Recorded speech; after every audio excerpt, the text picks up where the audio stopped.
and welcome to Reporters, the show that brings you the best of France 24 reporting from around the world. Today we're focusing on Nigeria, the most populous country in Africa. It's home to more than 200 different ethnicities, and tensions between different groups can flare up into deadly violence. Recently, there's been another wave of killings in and around the central town of Jos, the capital of Plateau State, where Nigeria's mainly Muslim north meets the Christian-dominated south. In Jos, years of struggles for land and power have taken on a religious dimension. That was evident recently in the deadly Christmas Eve bombings. France 24 journalist Marco Treviglia sent this report. The Nigerian city of Jos is like a miniature version of the country. Muslims dominate the north and Christian neighborhoods make up most of the south. In between, an invisible border where security forces are trying to maintain order.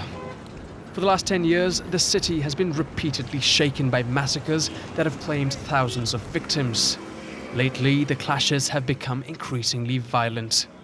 On the 24th of December last year, a series of explosions rocked the Christian neighborhoods. Targeted on Christmas Eve were a church and a local market. Musa Paul Gendiri heads a Christian organization that's promoting peace between the two communities. It's one of the spots of the explosion. And the last one. This is one of the. It's a ground. This is ground zero. After each clash, he counts the victims and tries to calm the angry crowds. And you can just see a corpse on the ground. But this must be an act of terror. This can be nothing but an act of terrorizing a people to bring fear. We here in Jos, and the Christians in Jos, they are the major targets of these terrorists. If not, why would they go to the area and plant all these bombs? Why will it be us? A Nigerian Islamist group claimed responsibility for the bombings, the first to have taken place in Jos, and an indication of the radicalization of the conflict. Visits to the morgue have become a regular feature of Musa Paul's work, and he's a witness to the devastating human cost of the region's religious violence. Today, there are around 30 bodies. Temperament of the people now, anything can happen. Because everybody is angry, and this is something new, and it's quite devastating.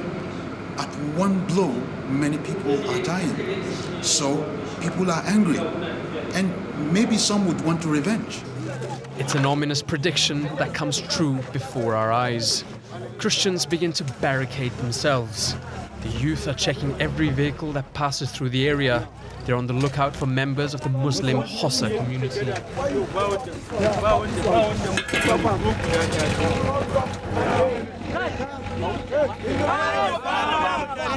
Tell the whole world, the Hausa people wanted to kill Angwaru Kuba. Angwaru Kuba is only the place that they are looking to burn us. If you stop a Hausa, what will you do? If I see him, I will kill him. He's my best enemy now in the world. I'm celebrating my Christmas, and from nowhere I hear bomb. From nowhere. That is why now I am protecting myself to know my rights. That is why. That is the only thing I can say. Even the Muslims see us, they are going to kill us. Who will fight? Who will fight? Who will fight? Who will fight? Fight. We don't agree. A little further on, we find that the threats have already been carried out. The charred remains of cars, with their passengers burnt to death. He is very, very stubborn. These two young Christians show little remorse or hesitation in attacking the bodies of the dead. He's burnt already. That is what is going to happen to all the Hausa in the world. Here is how I attack him. I do it again and again. The scenes are disturbing, and not everyone is comfortable with us filming them. But if next time you report anything that tends to be negative, when you come like this, we'll lynch you. You see that what is there? Is exactly what is going to be there. Yes. The morning after, tensions rise even further. The battleground is one of the last mixed religious localities in the city, and the goal is to drive out residents that belong to a different community. We're on the Christian side. Conflict and fighting with the Muslim neighbors has been raging since early in the morning. They're attacking us. Go see for yourself. If you go, you can see with your own eyes. You will testify there. The two camps are fighting each other, armed with machetes and Kalashnikovs.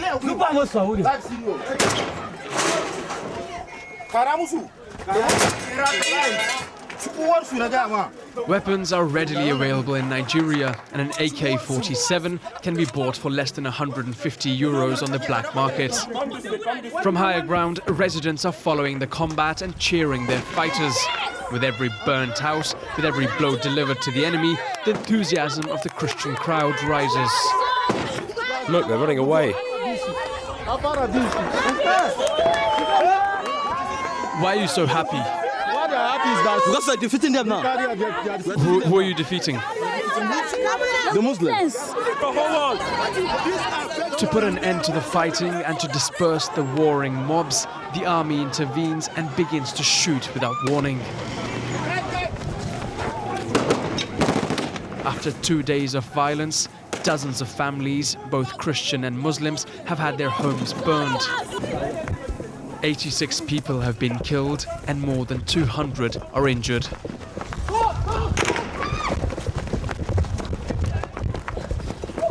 Come this way, come. Follow me. Stay there. We move on towards a Muslim part of the city that was attacked yesterday. Both sides have taken measures to protect themselves, and these men have been charged with providing security to this neighborhood. They show us the Molotov cocktails that are used during the fighting. They are using these bottles. It's a grenade. Locally made grenade. It's a locally made grenade. Yes. Nobody in Jos wants to acknowledge the presence of organized militias and their links with law enforcement agencies. Good evening, sir. Put your camera down. Put your camera down. No, just take them there. However, in their eagerness to introduce us to a witness of the violence, our companions betray themselves. So he will speak in Hausa and this man will translate it.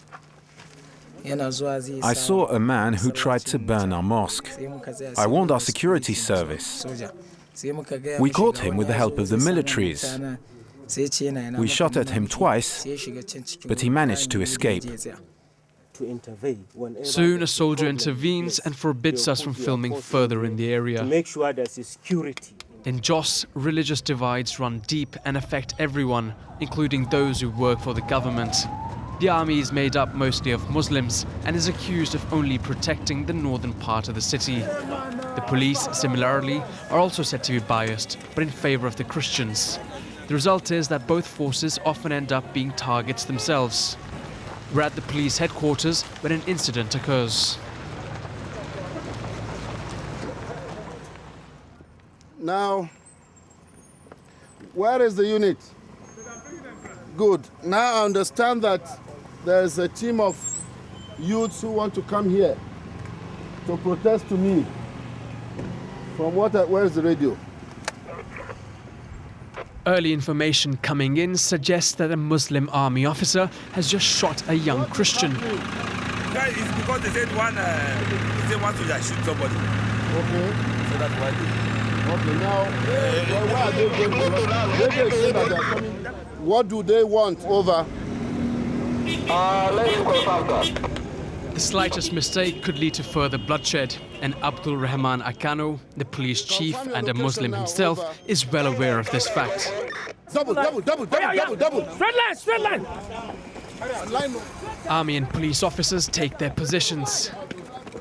They're ready to fire. Within minutes, hundreds of young Christians begin approaching the police station, demanding the departure of the army troops stationed in their neighborhood. The police position themselves between the army and the youth.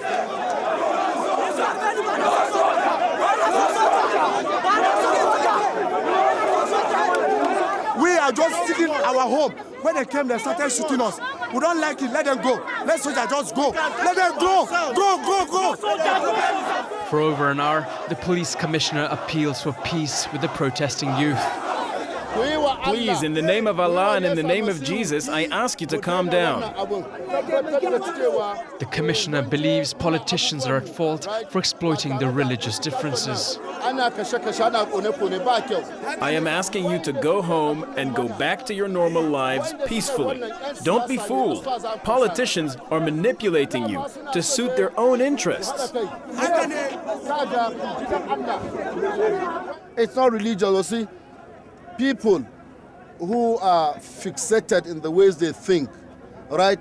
People who gain on both sides of the divide, people who want to be local heroes, are now turning it to be religious.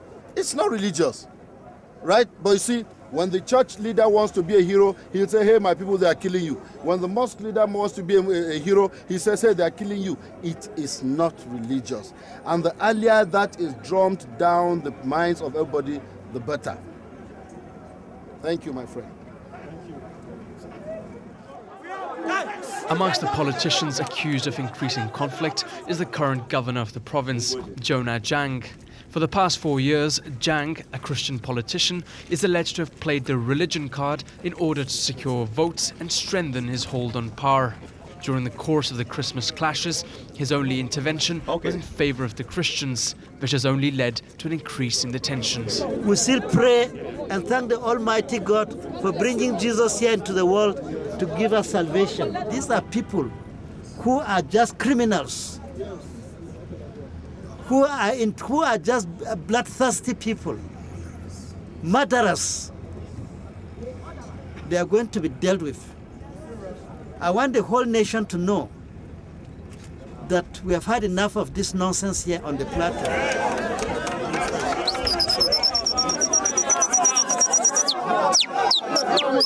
Yes.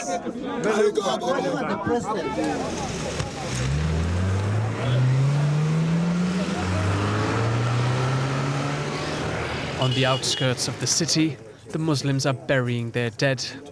This cemetery has multiple mass graves, reminders of past massacres. For these men, forgiveness is not an option. They believe the Christian authorities are directly responsible for the violence. As you are seeing our people here, look at the bodies here, about 14 people, about 70 are injuries in the hospitals.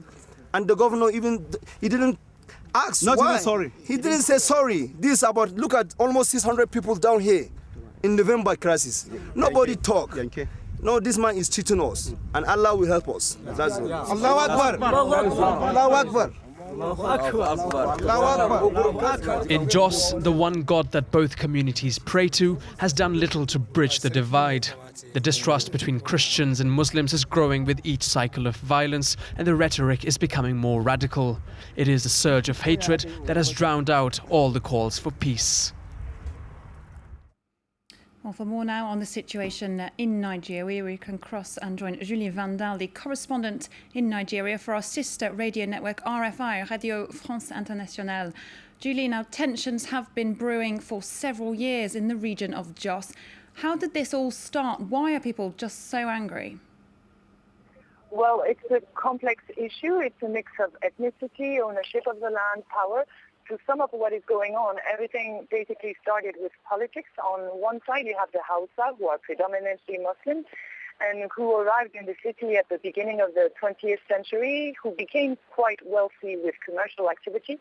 And in the north part of the city, so they want to put in place a local chief who would have exactly the same legal status as the one actually in command. But on the other side, the three major ethnic groups, mostly Christians, who are the original residents of the place, claim they own the land and they don't want that chief. And their argument based on the Nigerian constitution is that Hausa are migrants and they will remain migrants. The underlying fear for them, too, is that Hausa might want to institute the Sharia law just like they did it in the 12 northern states of Nigeria. And of course, in the politicians seek for power, it has been very easy for them to use the religious argument and to put people against each other. And now everyone in Jos is convinced that it's a religious fight, Christians against Muslims.